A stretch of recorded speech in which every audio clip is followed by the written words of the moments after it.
Olá! E aí, vamos conversar sobre as nossas leituras de fevereiro? Pois bem, por aqui foi um mês de leituras muito boas. Afinal de contas, eu dei as minhas duas primeiras notas 5 estrelas esse mês. Então, foram realmente leituras que, de alguma forma, me impressionaram bastante, me impactaram. E uma delas eu já favoritei. Eu digo isso porque, às vezes, eu favorito de cara um livro quando eu termino, ou até quando eu tô antes de terminar, já tô sentindo que eu tenho uma conexão muito grande com aqueles personagens, com aquela história. É aquele favorito pela emoção mesmo, pelo apego aos personagens, à história, pela escrita, todo esse conjunto da obra.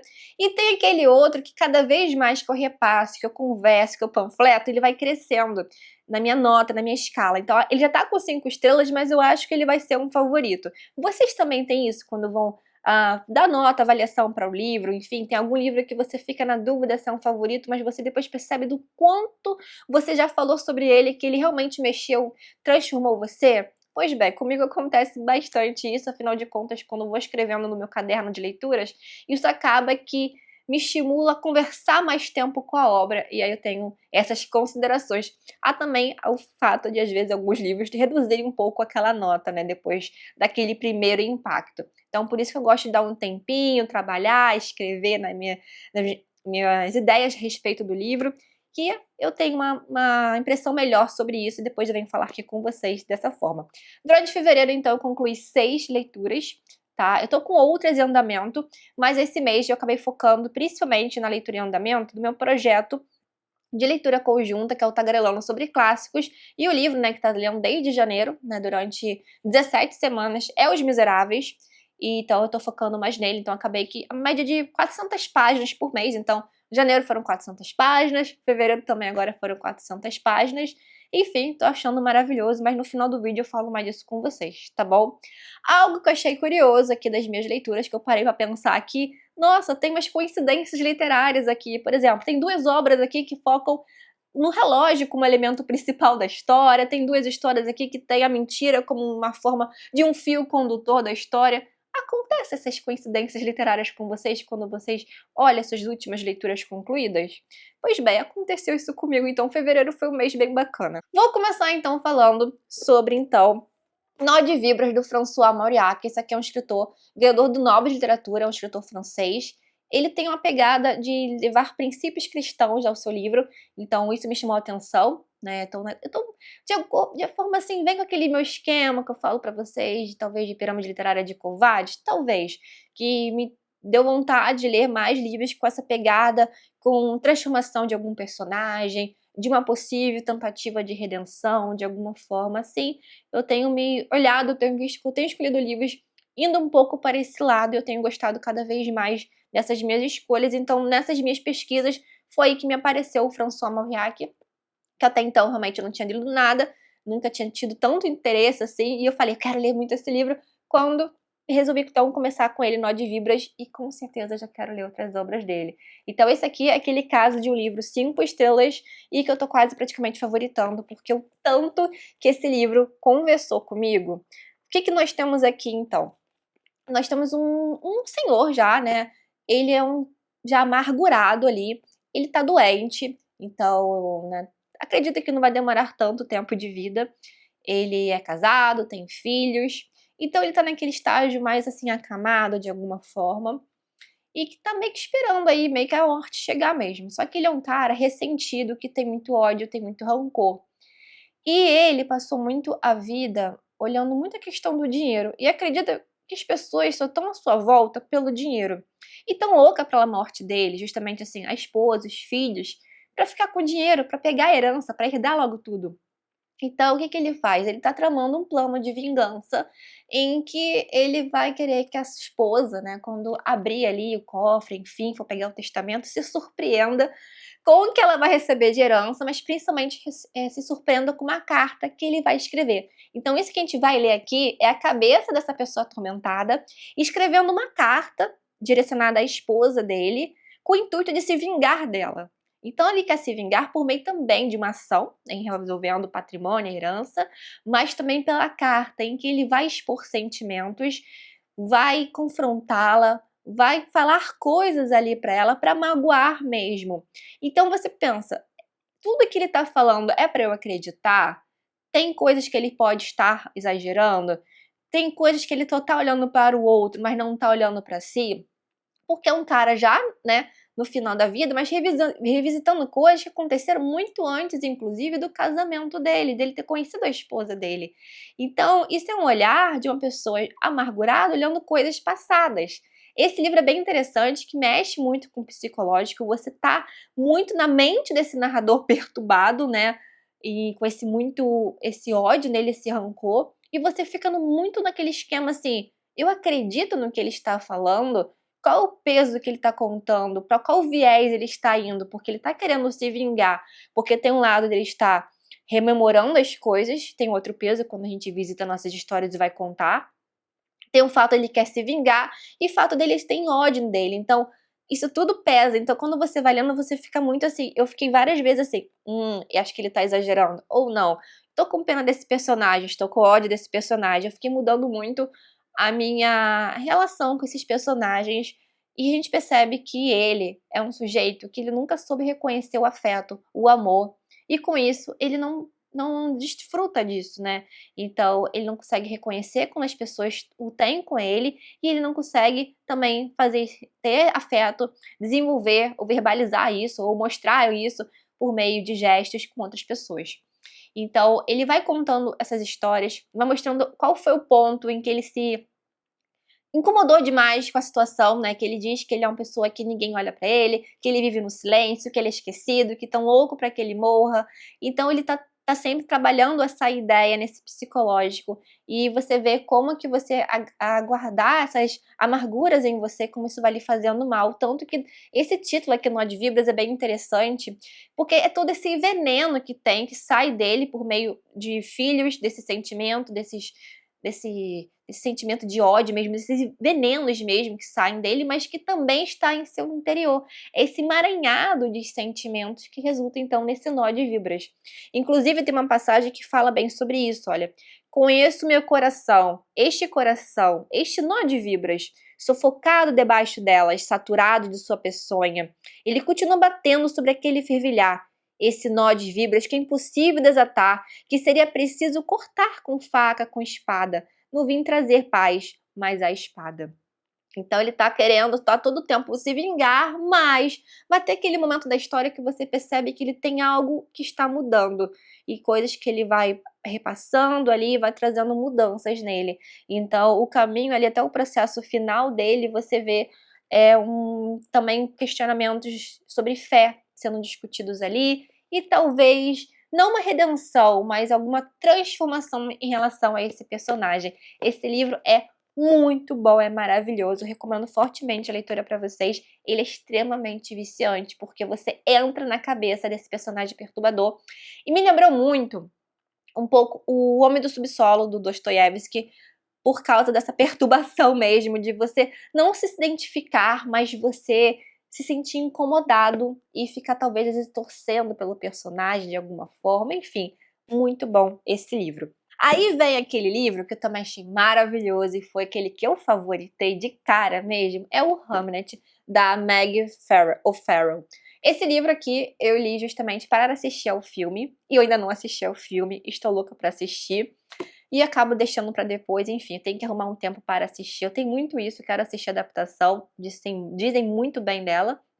Mas esse livro, assim, se for pelo menos um pouco desse livro, já vai ser maravilhoso, porque a escrita dela, ela é simples, poética, tocante, sensível. Ela descreve muito bem os sentimentos. Aqui nós vamos ter a história, né, um pouco ali romantizada, é claro, do que seria ali a vida do Shakespeare e o que fez ele escrever então a peça do Hamlet. E você tem ali poucas coisas a respeito da vida do Shakespeare, então a Meg ela vai fazer isso. Ela vai contar então a história do Shakespeare, não focando nele ou na peça, enfim, mas na história da esposa dele e do falecimento do filho mais novo dele, que é o Hamlet. Então a esposa, aqui chamada de Agnes, mas também pode ser Anne, enfim, a escritora inclusive fala isso no final do livro. Então pouco se sabe o que aconteceu, o que levou à morte, enfim, então ela cria uma história a partir disso. E é tudo muito sensível, tudo muito bonito. E é um livro, assim, eu falo que é bonito a escrita, a maneira dos sentimentos, mas é um livro que te emociona, faz chorar em algumas passagens aqui, porque é um livro sobre luto, sobre perda, como lidar com a dor de uma perda, de uma mãe perdendo o filho, como que você lida com esse sentimento, com esse vazio, como continuar apesar de tudo, como você supera essa dor ou você apenas incorpora ela na sua vida. Então, tem algumas reflexões sobre isso. Então, uma morte causada numa época de peste bubônica. Então, você tem uma história aqui que ela fica alternando entre presente e passado. Então, você acompanha ali a história do que está acontecendo, dos filhos deles, né? Então, tem o Hamlet, ele tem uma irmã gêmea e tem uma irmã mais velha, que é a Susana. Susana, o Hamlet e tem a irmã gêmea, né, que é a Judite. Enfim, tem esse núcleo e ao mesmo tempo a gente fica voltando na história e mostrando como que a Agnes, que vai ser realmente a figura aqui muito importante aqui na história, que vai ser concentrada aqui nas emoções dela, uma mulher voltada para a natureza, sensível, que ela tem um olhar para a natureza, para os outros diferente, para o sentimento de forma diferente, e a forma de como ela consegue tocar e se conectar e ver muito assim o futuro de alguma forma. É bem brilhante como isso é construído. Enfim, então mostra como foi a infância dela, como ela foi conhecer o marido, enfim, e vai mostrando ao mesmo tempo a doença aparecendo naquela família, o luto surgindo naquela família. E depois, no momento ali, quando junta tudo, continua no tempo presente. Então, isso é bem legal de você acompanhar e você consegue estabelecer e ficar muito afeiçoado ali aos personagens. Então, a cena eu achei muito bacana de acompanhar alguns capítulos especificamente, apesar de ser triste, né? Mas, por exemplo, a parte do capítulo mostrando toda a trajetória da peste bubônica chegar neste lugar e chegar no Hamlet. Então, de como ela foi viajando, de como foi passando de pessoa para os animais, enfim, acompanha isso, você fica impactado também. A parte, claro, da morte do Hamlet, a parte de como que os pais começam a lidar com esse luto e como que cada um vai ter uma forma diferente de ver isso. A Agnes e o marido, né? O marido já tá lá em Londres, ele tá já escrevendo as peças, enfim, ele mora longe da família porque ele tá tentando dar uma vida melhor para a sua família. E tem depois confusões entre eles justamente dessa forma de lidar com essa dor, com esse vazio.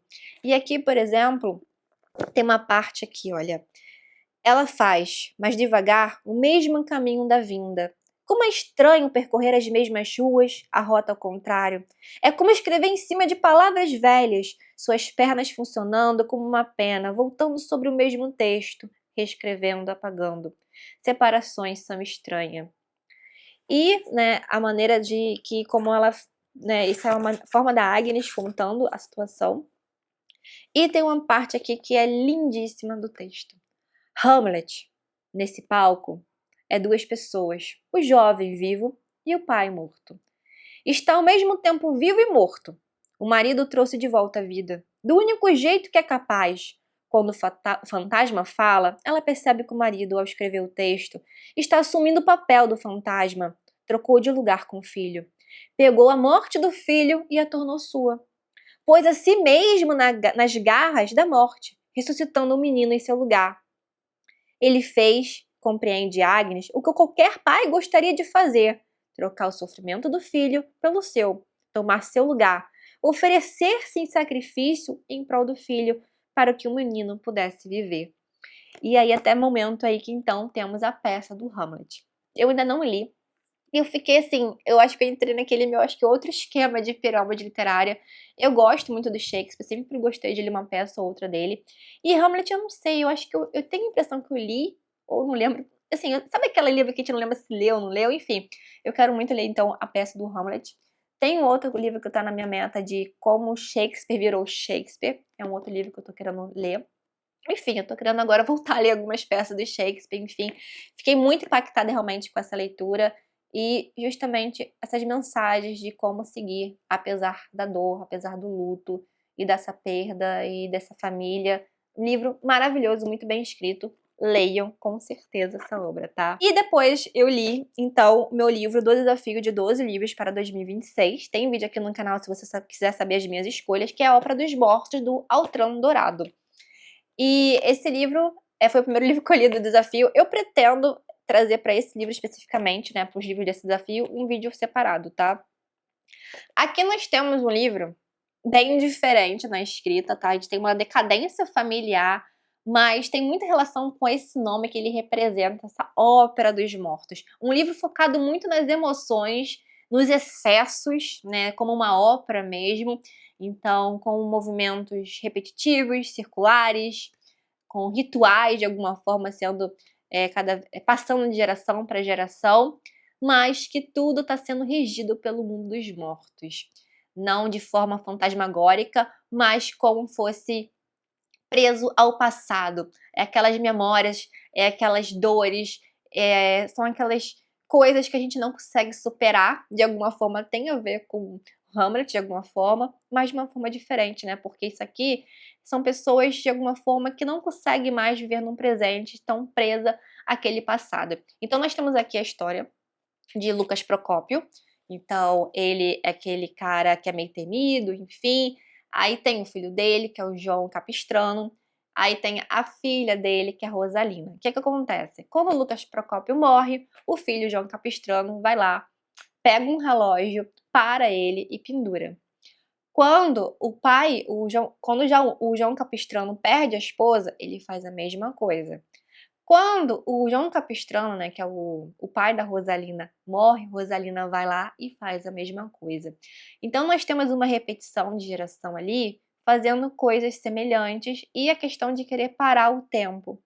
Então essa casa, esse sobrado em que essa família mora, né, morou, e que a Rosalina agora mora, ela é uma casa que vive no passado, presa ali, até porque a Rosalina não sai desse ambiente.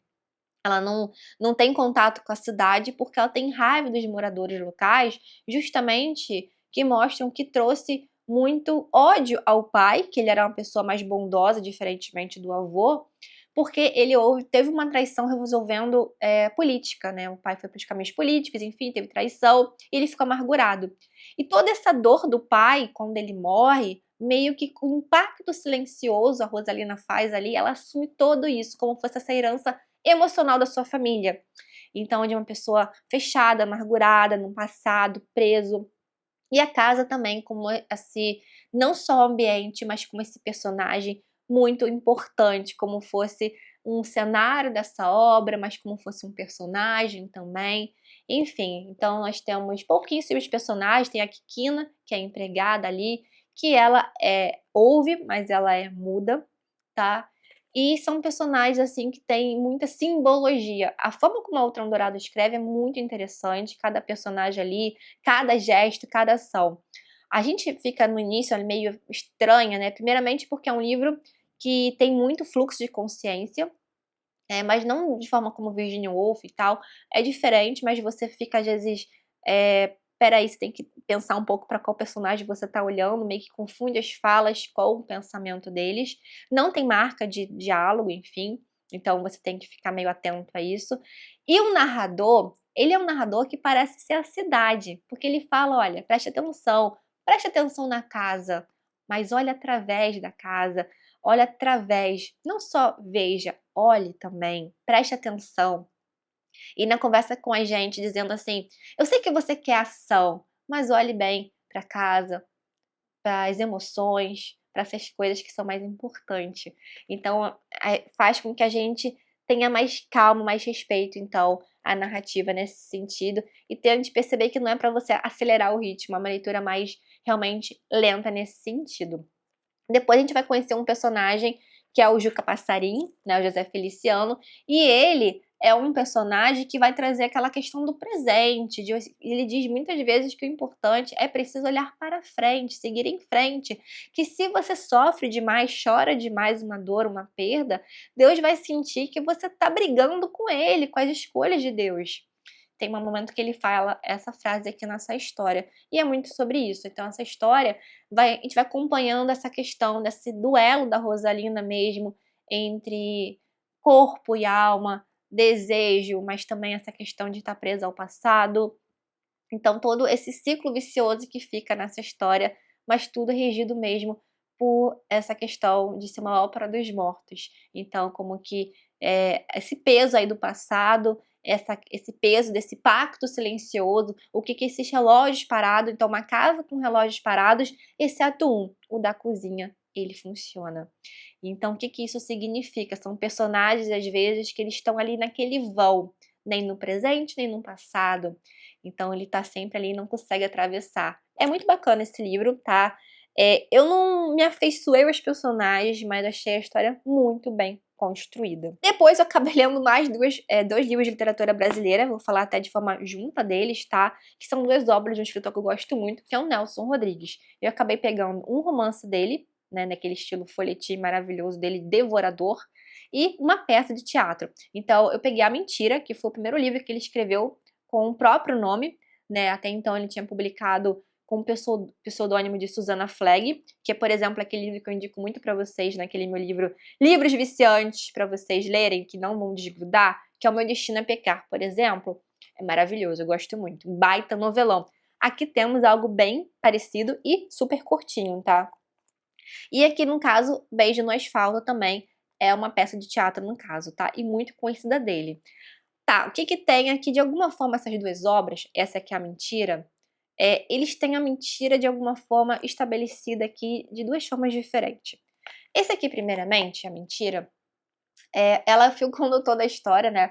E pra você que não tá acostumado com o Nelson Rodrigues, ele acaba muito trabalhando ali na família, nas relações entre as pessoas, faz relações familiares, o lado nu e cru do ser humano, ele não tem medo disso, ele escracha mesmo, escancara aquilo mesmo, e ele quer mostrar aquela falsa moral da sociedade. Então ele cria casos assim, mirabolantes da vida, em que você acha que tem uma impressão que as coisas vão de acontecer de alguma forma, mas não tem essa percepção errada. E esse livro é muito isso.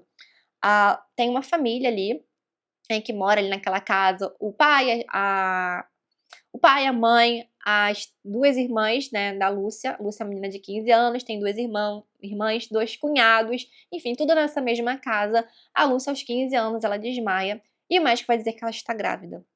E com isso, você tá lendo um livro chamado A Mentira e vai surgindo relações ali sendo de interesse, culpas, falsas verdades sendo contadas, e você fica, mas qual é a mentira dessa história?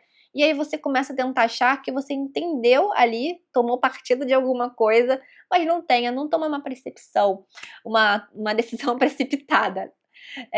Esse livro ele vai brincar muito com essa ideia justamente por causa do título dele, e ele te prende muito nisso. Então, o Nelson Rodrigues mesmo, olha aqui, ó. Desde o início da leitura, percebemos que estamos diante de um drama no qual não nos resta alternativa a não ser esperar o pior das pessoas. E é exatamente isso que acontece. O desejo desenfreado, a luxúria, a gula, a inveja, a ira, o ciúme e todas as classes de vícios e pecados devem ser esperados, tá? E é basicamente isso que a gente vai percebendo aqui. Nelson Rodrigues permanece convocando-nos situações pouco corriqueiras ao longo dos acontecimentos. Não antecipe suas conclusões. Uma escolha aparentemente acertada pode levar a algum trágico arrependimento. Diante de uma crise em família, outras crises podem surgir trazendo uma avalanche de problemas. O que quer dizer o seguinte, a partir dessa crise que surge com a Lúcia grávida, vão surgir outras verdades ali que não são bem contadas, outros segredos naquela família, e você toda hora fica, mas qual é a mentira que está sendo contada aqui nessa história? Então é um livro que você não consegue largar enquanto não chegar ao final. Outro que também não dá para largar é O Beijo no Asfalto. Aqui foi uma peça de teatro encomendada pela Fernanda Montenegro e que teve direção do seu marido, Fernando Torres. Inclusive aqui tem algumas imagens, tá? Eu gosto muito de ler peça de teatro, então para quem fica curioso de como que é a diagramação de um livro assim, é muito tranquilo de ler. Então, principalmente se você gosta de um bom novelão, leia Nelson Rodrigues, que não tem erro, tem de tudo um pouco misturado. Aqui nessa obra vai ter o Arandi, ele vê um homem sendo morto ali, né? Ele acaba sendo atropelado. E ele, no último instante, esse morto ali, ele pede um beijo. E aí, esse Arandi, ele beija um homem, né? Morrendo ali no asfalto. E isso vira uma teia ali de confusão, porque tem um repórter que ele vai registrar esse acontecimento, vai chegar lá no delegado corrupto, vai apontar esse delegado corrupto, safado, enfim, vai falar, olha, eu tenho uma solução que vai tirar seu nome da lama, alguma coisa assim, e vai falar, olha, tem esse caso aqui, homem beijou outro na boca e tal, e que você pode se dar bem com isso. Então, assim, eles criam uma mentira a partir disso, e que, né, que esse cara era, na verdade, tinha caso com esse homem, ele não beijou um desconhecido, na verdade, como ele tá contando. E aí você começa assim, como que as pessoas acreditam numa manchete de jornal, muito falando sobre isso, e ele estava só preocupado, ele tem uma hora que fala assim: "Olha, eu criei essa história aqui porque eu quero vender jornal". E eles não estão nem aí como que isso vai representar para a vida dessa pessoa, quais são a relação dele com a família, né, afinal de contas ele é casado com a Selminha, com o sogro dele, que não gosta dele de jeito nenhum, então rola uma questão de quem assim, ele sente ciúmes da filha, o que que é? Por que ele não gosta disso? Tem a vizinha também que vai se meter, vai começar a falar: "Mas tem certeza que a dona Selminha não viu esse homem, o que morreu ali no asfalto, rondando essa casa? Ela nunca viu? Será que não é um rosto familiar?". As pessoas começam a levantar questionamentos a partir de uma coisa que elas acham que aconteceu e toma partido de alguma forma. E a vida do Arandi vai se tornando um inferno. Então, a partir dessa mentira de alguma forma, que a importância ali não é nem a mentira em si, mas como a sociedade escolhe no que acreditar é mais fácil, no que está escrito, como que as pessoas acabam não pensando por si, mas deixando que outras pessoas conduzam o seu pensamento. Aqui tem uma estrutura de diálogos muito interessante, porque você sente o diálogo picotado. Eles têm pontos, né, eles terminam com um ponto as frases, mas são pequenas frases. É como se eles estivessem toda hora, sabe, naquela uma palavra, ponto, tá sendo como se tivesse um diálogo sendo interrompido a todo instante. Então, olha aqui, ó, a inusitada estrutura dos diálogos vem impactando espectadores e leitores. Quase todas as frases dos personagens são interrompidas por ponto final, deixando-se incompletas. Então, é justamente isso que cria aquele suspense, aquela tensão. O leitor não sabe no que vai acreditar ali, fica na dúvida, fica naquela, sabe, peraí, não dá aquele espaço muito assim, você fica muito jorrado ali de mensagens, de pensamentos, e você fica um pouco confuso no que está acontecendo, e você também fica na dúvida no que acredita. Se você, de repente, não acredita naquela manchete que mesmo não tá dizendo que é mentirosa, né, ele falando aqui, você fala: "Será que não é verdade o que ele acabou contando de alguma forma?". E olha aqui, ó, o morto, ou melhor, a morte, é o grande personagem invisível. A morte é o grande morto de Nelson Rodrigues. Monstro. É o grande monstro de Nelson Rodrigues. A ficção, para ser purificadora, precisa ser atroz. O personagem é vil, para que não sejamos. Ele realiza a miséria inconfessa de cada um de nós. Para salvar a plateia, é preciso encher o palco de assassinos, de adúlteros, de insanos, em suma, de uma rajada de monstros. São os nossos monstros dos quais eventualmente nos libertamos para depois recriá-los. Então, o Nelson Rodrigues mostra isso, esses monstros que ele cria, essas loucuras, essas coisas bem escancaradas mesmo, são monstros, na verdade, que a gente tem receio de olhar e a gente gosta, acaba de olhar num palco. Então são duas leituras muito boas, assim, super viciantes, devoráveis aqui, muito bem escrita, Nelson Rodrigues, eu gosto muito, e dessas denúncias que ele acaba fazendo, né, da hipocrisia da sociedade. Olha aqui, ó, para tempos de hipocrisia social e falso moralismo, a leitura de Nelson ajuda a revelar parte de recalques, repressões e violências presentes na sociedade brasileira ainda hoje. Recomendo fortemente ambas as obras, tá? Por fim, a leitura concluída aqui foi para um projeto que eu tô fazendo da Agatha Christie, que é o Read Christie 2026, que é ler um livro da Agatha Christie por mês, de acordo com na tarefa, com o desafio do mês. Então, para cada mês, nesse ano de comemoração, é o melhor dos melhores. Então, por exemplo, aquele livro que é considerado que tem o melhor final, ou o melhor começo, ou o melhor personagem, enfim. Esse aqui, fevereiro, acabei o livro de janeiro, né? Eu acho que, agora eu não me lembro qual foi o tema, eu acho que é o que tem o melhor personagem, alguma coisa assim, ou algum que é o melhor que não seja o detetive em especial, que é o que Poirot, ou a vizinha fofoqueira, né, aquela Miss Marple, aquela que gosta de resolver as coisas, que acabam sendo as duas figuras ali que mais resolvem os mistérios de Agatha Christie. Aqui o Mistério dos Sete Relógios, eu acabei forçando de alguma forma a barra para esse livro caber, né? Justamente porque saiu uma adaptação na Netflix e eu queria assistir. Então eu queria ler e assistir. E eu acabei assistindo, tá? Gostei da adaptação. Eu achei bacana, enfim. Tiveram algumas mudanças em relação a alguns personagens, ao desenrolar da história, mas eu achei legal, bacana, ok? Até porque o livro também não entra no meu top da Agatha Christie do que eu li. É um livro que eu achei interessante, o desenrolar das coisas, mas achei um início um pouco confuso, porque são apresentados vários personagens ali, só que de famílias diferentes, então você fica, meu Deus, tá muito sobrenome, você começa a criar teorias ali, tentar lembrar dos nomes e fica meio confuso. Mas depois você consegue, né, estabelecer ali, de tanto ler um pouco ali, você consegue entender o que tá acontecendo. O que que nós temos aqui? Esse livro foi escrito entre guerras, então tem um peso aqui no livro, porque ele fala muito sobre sociedade secreta, sobre traição, sobre esses esquemas assim, sabe, meio de justamente de corrupção de alguma forma, de venda de fórmulas, de coisa do tipo, típico desse período ali de entre guerras. Então, de um grupo e enfim. Nós temos então uma mansão aqui que foi alugada, então tem várias pessoas ali morando não, passando os dias, né, nessa mansão.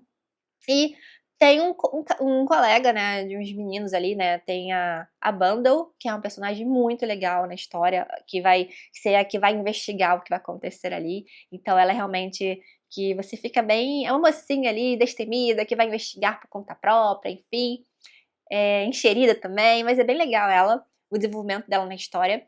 E o que acontece? Ela, seus amigos, enfim, tem um cara lá que ele acorda tarde, enfim, ele nunca respeita o horário, então os amigos resolvem pregar uma peça com ele de colocar 8 despertadores no quarto dele pra tocar.